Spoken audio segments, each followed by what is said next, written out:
Aitaren eta semearen eta Espiritu Santuaren izenean, jauna zuekin, senideok, aitor ditzagun humiltasunez gure pekatuak, misterio santuak behar bezala ospatuan izateko. Erruki jauna, Kristo erruki, erruki jauna, erruki dakegula jainko guzti zaltsua, eta gure pekatuak barkaturik eraman gaitzala betiko bizitzara. Egin dezagun otoitz, jainko gure jauna, egin gaitzala zure laguntzak beti alai zure zerbitzuan. Ondasun ororen iturri zeran horri emanak bizitzea baita guretzat, egiazko zorion betea eta iraunkorra. Zure seme Jesu Kristo gure jaunaren bitartez, zurekin eta Espiritu Santuarekin batean, jainko terrege bizi baita, gizaldi eta gizaldietan.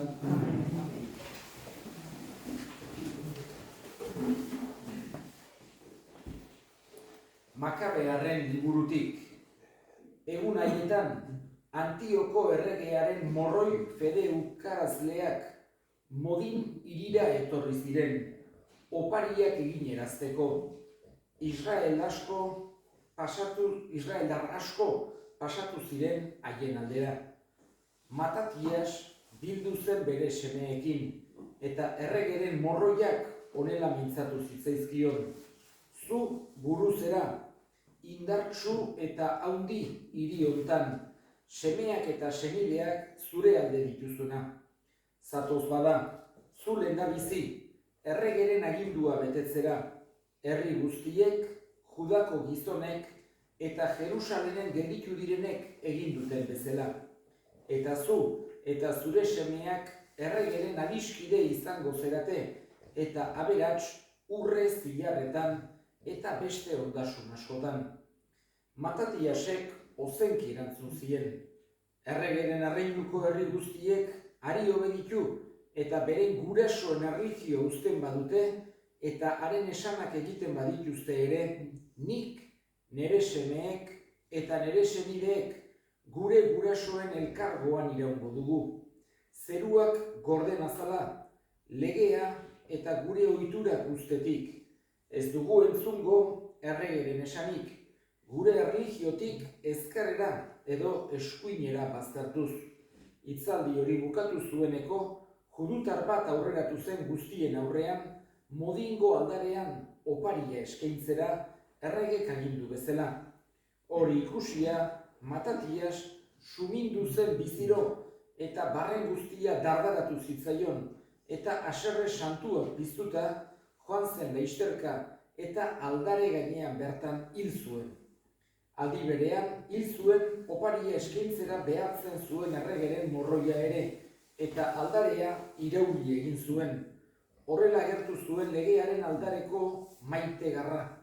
Fineesek Zimrirekin egin zuen bezala.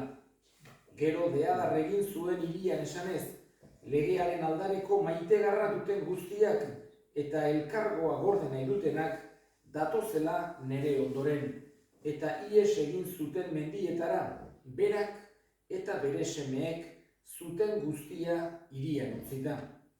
Orduan basamortura jaitsi ziren han bizitzeko, legearen arabera santuki bizi nahi bai zuten. Jaunak esana. Erantzun salmoa. Zuzen dabilenari diot salbamena erakusten. Jainkoen jainkoa, jauna mintzo da. Sortaldetik sortalde baino lurrari deika. Sion guztiz ederretik dirdai egin du jainkoak. Zuzen dabilenari diot jainkoen salbamena erakusten. Eskain ezaiozu gore soparia jainkoari, bete zure hitza goikoari. Zuzen dabilenari diot salbamena erakusten. Jauna zuekin, Jesu Kristoren Evangelioa San Lukasen liburutik. Aldi hartan Jesus, Jerusalena hurbildu eta hiria ikustean negarrez hasi zen, eta honela zioen. Zuk ere antzemango bazenio egun hontan pakerako bideari, baina ez, ezkutuan dago zure begientzat. Etorriko zaizkizu egunak, lu ebakiz esituko zaituzte zure etsaiek, erdian hartu eta estutuko zaituzte alde guztietatik. Lurraren kontra joka garbituko zaituzte, zu eta zure barruan bizi diren zure umeak. Ez dizue harririk harri gainean utziko, ez baizenuen ezagutu nire etorreraren eguna, jaunak esana.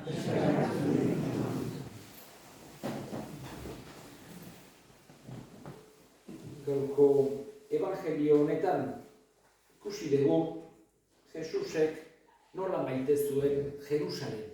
Pentsatu behar dugu Jerusalenek baduela halako esan nahi berezia.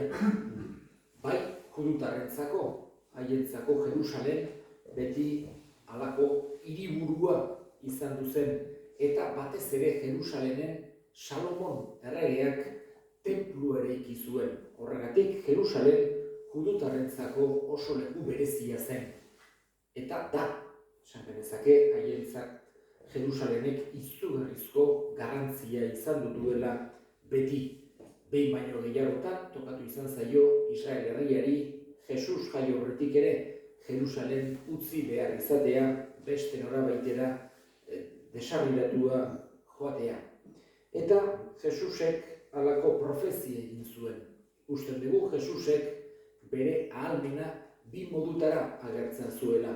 Alde batetik mirariak burutuz eta bestetik profeziak eginez. Hau da, aldez aurretik esanez etorkizunean zer gertatuko zen. Zenbait profezia ikus ditzakegu eta gero kunplitu zirenak. Egia da, guretzako 2000 urte geroago ikusita ez direla normalen haien esanguratsuak gertatuak direlako. Baina pentsatu behar dugu bere garaiko jendeentzako batez ere ura entzun eta gero gertatzen ikusi zutenentzako oso esanguratsuak zirela. Baina Jerusalenen inguruan Jesusek esaten duena modu askotan entenditu dezakegu. Eta egia da, Jerusalenek kasik bere historia osoa, Jesusen ondoren, ez duela pakerik izan, apenas. 70. urtean, Jesus hil eta piztu eta handik 35-40 urtetara, Tito enperadoreak dena suntsitu zuen. Horregatik, Jesusek egindako profezia hau entzun zutenek, esan zuten arrazoizun Jesusek gertatu baita. Eta orduntxe hasi izan gainera, judutarren diaspora ala deitzen zaio, beste lekuetara joan behar izan zuten judutar gehienek. Eta sakabanaturik egondu dira 20. mendera arte. Gaur egun ere, toki diferentetan badaude judutarrak, baino estatu bat egitea lortu zuten Israelen. Hor baino mende guzti hauetan Titok dena suntsitu zuen ezkeroztik, halako dispersio izugarria sakabanaturik egondu dira toki askotan. Eta gainera leku askotan zailtasun handiekin. Pentsatu behar dugu, Isabel erreginak despatxatu zituela, esate baterako Espainiatik, baino beste toki askotatik ere despatxatu egin zituzten. Eta nahiko momentu zailak izan ditu Israel herriak, zailenetakoak edo zailenak seguru asko, bigarren mundu gerran naziek haien kontra egin zuten izugarrizko persekuzioa zelata. Baina edozein kasutan ikusten dugu, alde batetik Jerusalen judutarrentzako toki oso sakratua zela, Jesusek maite zuela, negar egin zuelako. Ikusten dugu, Jesus zenbait alditan ez askotan, ez da erabat negarrez agertzen evangelioan, baina zenbait alditan ikusten dugu negar egiten duela Jesusek. Halako sentimendu sakonak zituelako. Esate baterako, bere adiskide Lazaro hil zela, eta hil zenean, eta aiatu zelarik area ikusi zituen bere lagunak Maria eta Marta negarrez triste, eta bere ere kupitu, eta Jesusek ere negar egin zuen. Eta gaurko evangelioetan ikusten dugu Jesusek ere negar egin zuela. Jesusek ere halako mina sentitzen zuela Jerusaleni gertatu behar zitzaionakin maite zuelako. Jerusalen ere kristauentzako oso leku berezia da. Pentsatu behar dugu, Jesus bertan hil eta piztu egin zela. Han dago Jesusen hilobia, han dago Kalbario mendia, han dago olioen mendia, horiek denak han daude Jerusalenen, eta oso toki berezia da kristauntzako peregrinazio leku bezala mundun dagoen kristauntzako importanteena. Eta baita ere, Jerusalen oso importantea da musulmanentzako. Bertan, tradizioak dioenez, Mahoma, Muhammad, bere profeta nagusia, zeruetara bertatik igozelako. Horregatik, han mezkite izugarri bat dago, ikusgarria, kupula, urre kolorekoa daukena, eta gainera egin zuten lehen Israelgo Salomonek tenplua egin zuen toki berean. Tenpluaren paita bat bakarra gelditzen da, eta ondoan dago mezkita. Horregatik ere gaur egun ikaragarrizko zailtasunak, ikaragarrizko istiluak edukitzen dituzte hori dela eta. Horregatik, etzan bakarra izan Titok egindako hondamendi hura, gero aiatu ziren persiarrak, gero izugarrizko problemak egondu ziren, gero musulmanak, gero gurutzadak gertatu zirenan, gero pensatu daritugu protektoradoa izan duzan, britanikoak, gerrak, terrorismoak, oso, esan genezake, bizimodu zaila eduki izan du Jerusalenek. Eta gaur egun ere, halako zailtasunak edukitzen ditu. Jainko Eliskarrak ez da momenturiko karrokarrenean, baina hala ere tentsioa eta ikaragarri sumatzen da. Denetan bezala, Alaksako mezkita dagoen tokian, baita ere judutarrek bere tenplua berritu nahiko luketelako. Eta aldi berean, peregrinazio leku bezala, kristau asko joaten dira. Bertan ere badaude, gero eta gutxiago zoritxarrez, bertako jatorrizko kristauak arabeak izaten dira, palestinarrak, eta halako egoera zailen egoten dira askotan. Beste bien arteko burruka horretan beti galtzaile gutxiago baitira, askotan ere ahulagoak baitira. Horregatik, Jerusalenek, Jesusek egindako profezia hau benetan kumplitu dela esan genezake. Eskatzen dugu, badaguk ere maite behar dugula Jerusalen, eta eskatzen dugu Jerusalenen alde, pakearen alde, pakelekua izan beharko litzatekeena, zoritxarrez, hainbeste denboran gerran egondu da, murgilduta. Eta eskatzen dugu hango jende guztien alde ere, kristauak direnak, musulmanak direnak, judutarrak direnak, pake hori eta esan genezake bizikiretza hori jangoikoaren laguntzaz, jangoikoaren argiz, eraikitzeko gauza izan daitezen. Eta egin ditzagun orain gure eskariak.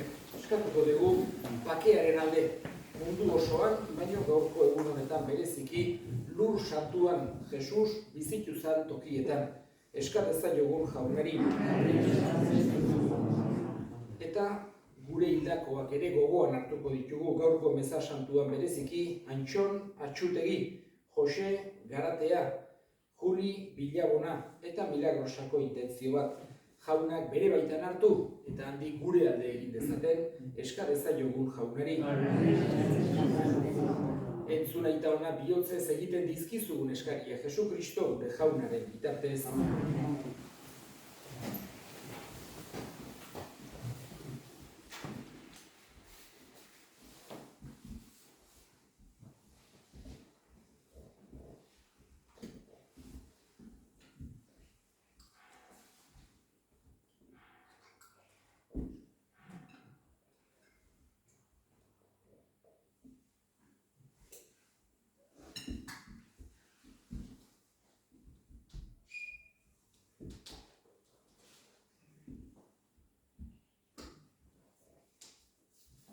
Zuri, jaun handi horri, aurkezten dizugun eskaintza honek, irits dezaigula zu leial zerbitzatzeko grazia eta eman dezaigula betiko zorionaren fruitua Jesu Kristo gure jaunaren bitartez, jauna zuekin, gora bihotzak, eskerrak jangoiko gure jauna. jaunari.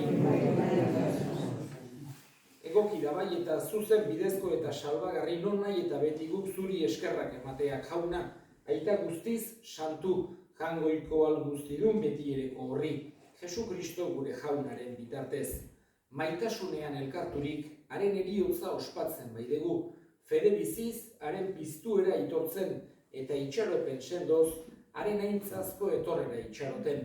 Horregatik, santu eta ingeru guztiekin goresten zaitugu, beti eta beti abesten dizugula.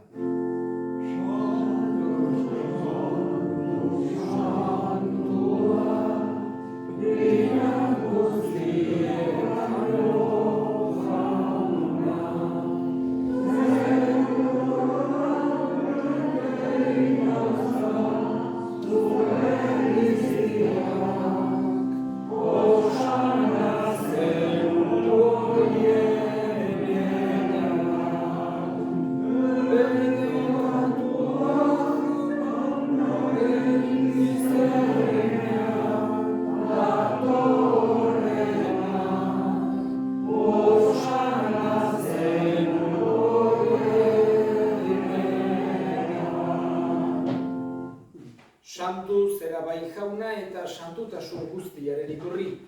Egitzazu bada santu, ogi ardo hauek zure espiritua isuriz, Jesu Kristo gure jaunaren gorputz eta odol egin daitezen guretzat.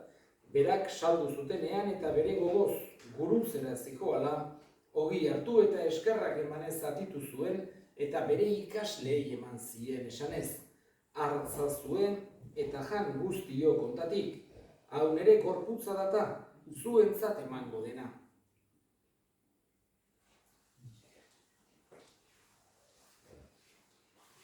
Era berean afalondoan kaliz harturik, berriz ere eskerrak emanez, bere ikaslei eman zien esanez. Hartza zuen eta edan guztio kontatik. Hau nere odolaren kaliza data, itun berri eta betikoaren odola, zuentzat eta askorentzat, bekatuak barkatzeko isuriko dena, egizue hau nere oroigarri.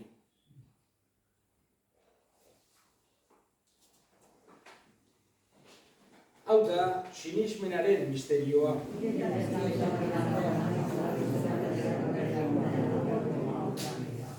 Horregatik jauna, zure semearen heriotza eta piztuera gogoratuz, biziaren ogia eta salbamenaren kaliza eskaintzen dizkizugu zuri eskerrak emanez.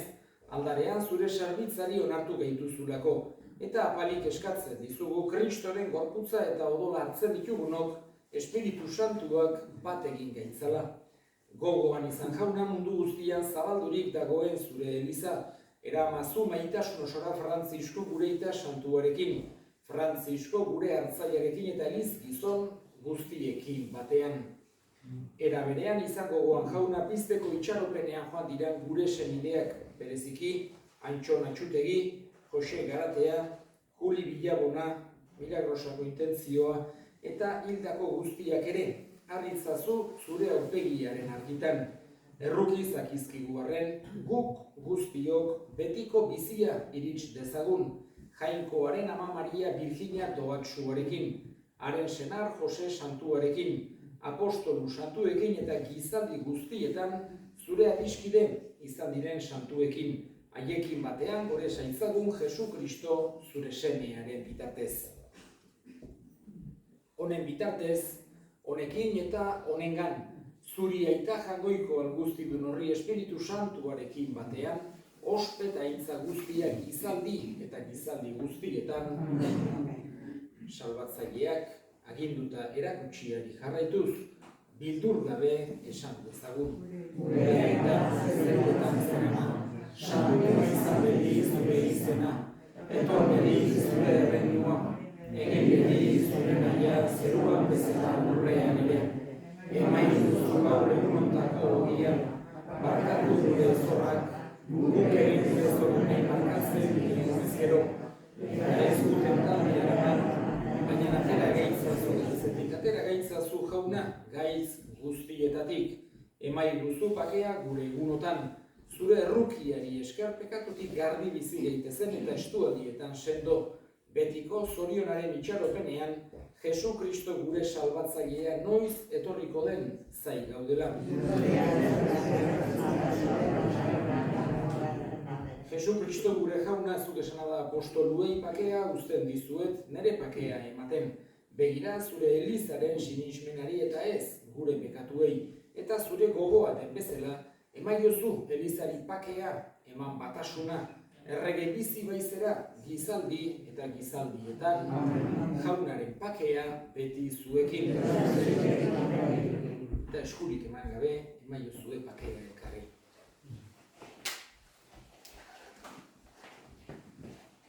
Jangoikoaren bildotsa,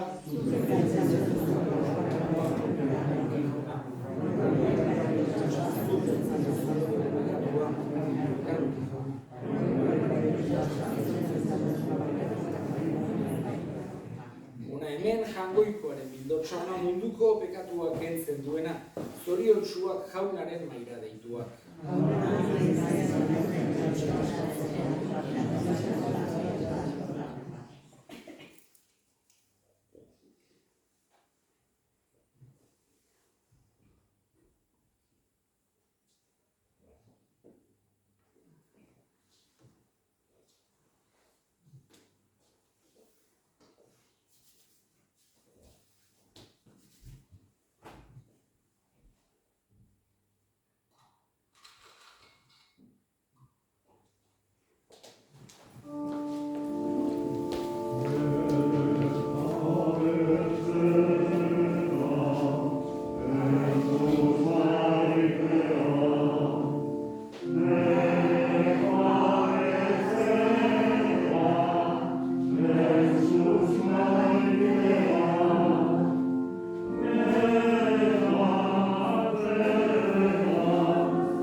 Oh